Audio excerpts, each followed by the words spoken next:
perkenankan saya merawat ucapan jaksa. Nama saya Sumarah.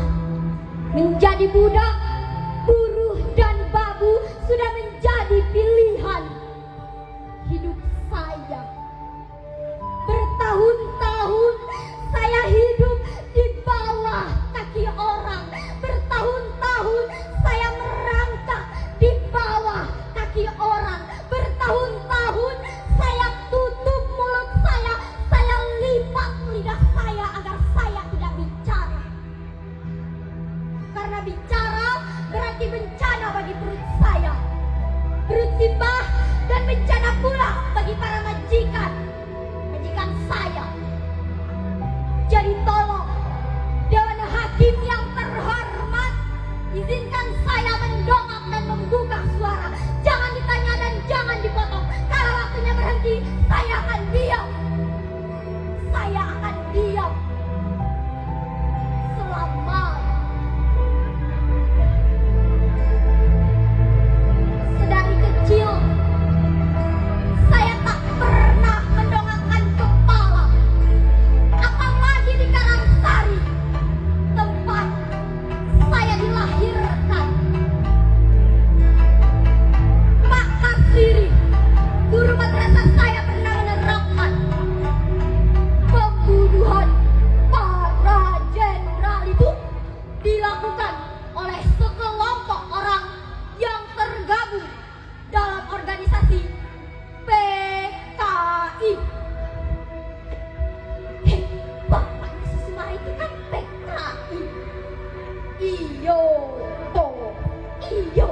bapaknya si Sumarah itu dihukum, dicedok sama tentara. Makanya kalian jangan dekat-dekat lagi sama si Sumarah. Nanti kena cedok, kena tangkap. Modian. Kata siapa bapak saya PKI? Kata siapa Suliman PKI? Bapak saya bukan PKI. Bapak saya bukan PKI. Dewan Hakim yang terhormat, kalau memang benar bapak saya seorang PKI, lantas apa iya saya, Simbah dan Simbo harus menanggung masa itu selamanya? Dikucilkan, dirampas hak-hak kami, selalu terdepak di negeri sendiri. 12 tahun saya habiskan waktu saya untuk mendengarkan guru-guru saya berbicara di depan kelas. Saya hafalkan usul-usul di depan kelas. Saya hafalkan dari fisika biologi. Bahkan saya hafalkan Undang-Undang Dasar 45 sampai ke titik komanya. Dan yang paling saya hafalkan butir-butir Pancasila yang berbunyi, kita tidak boleh diboros, kita harus toleransi, kita harus musyawarah, kita harus begini, begitu, begitu. Apalah nyatanya nemku, rapotku, ijazahku tak berbunyi apa-apa ketika mencari kerja. Pilihan pekerjaan yang layak hanyalah menjadi seorang budak. Suatu hari saya bekerja di juragan beras, namanya di Juruwati. Dari bekerja di juragan beras itu, saya berkenalan dengan seorang laki-laki yang kemudian saya jatuh cinta padanya. Namanya Mas Edi. Dia seorang tentara. Cinta saya semakin bersemi manakala saya tahu Mas Edi juga menaruh hati kepada saya. Cinta saya melambung tinggi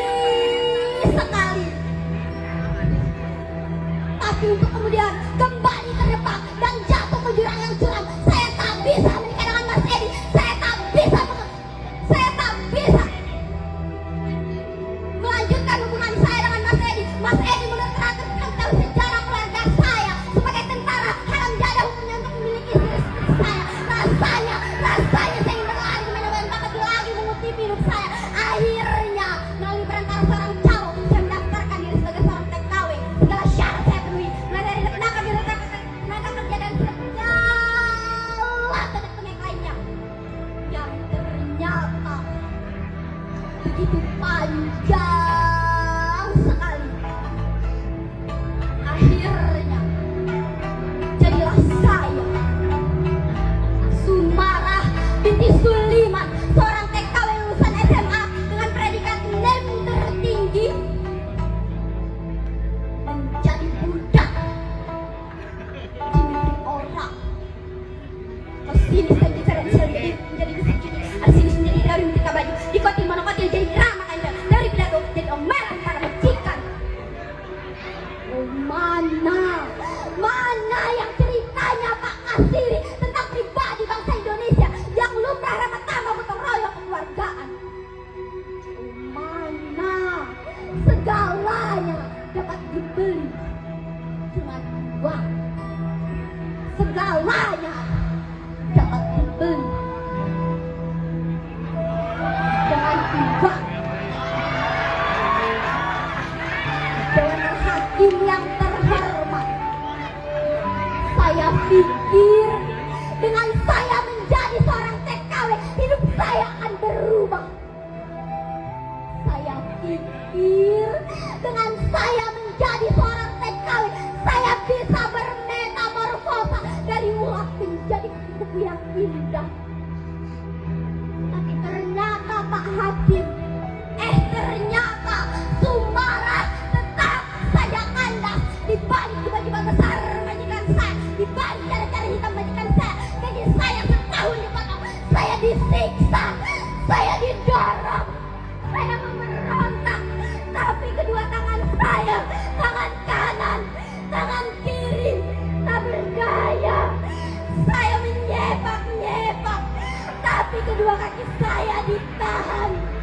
Saya meminta tolong, tolong, ampun Pak, ampun, jangan Pak, jangan. Sekujur tubuh saya sakit sekali, dan bencana itu pagi, bencana itu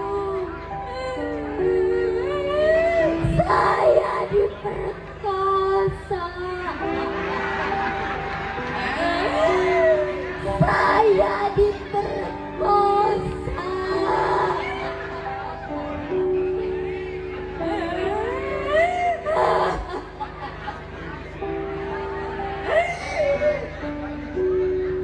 Tapi itu kemudian kembali saya doakan kepada Allah untuk mudahin orang gerakan saya mengambil pisau, untuk kemudian saya unduskan mata pisau itu ke jantung hatinya.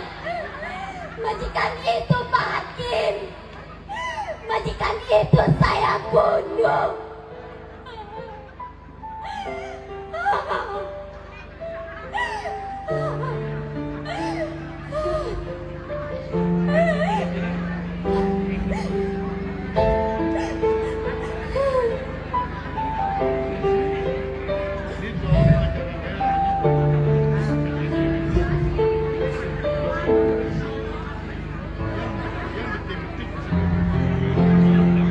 Dewan Hakim yang terhormat,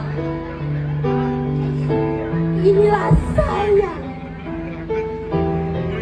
Sumarah binti Suliman. Saya siap bertanggung jawab dan dihukum mati.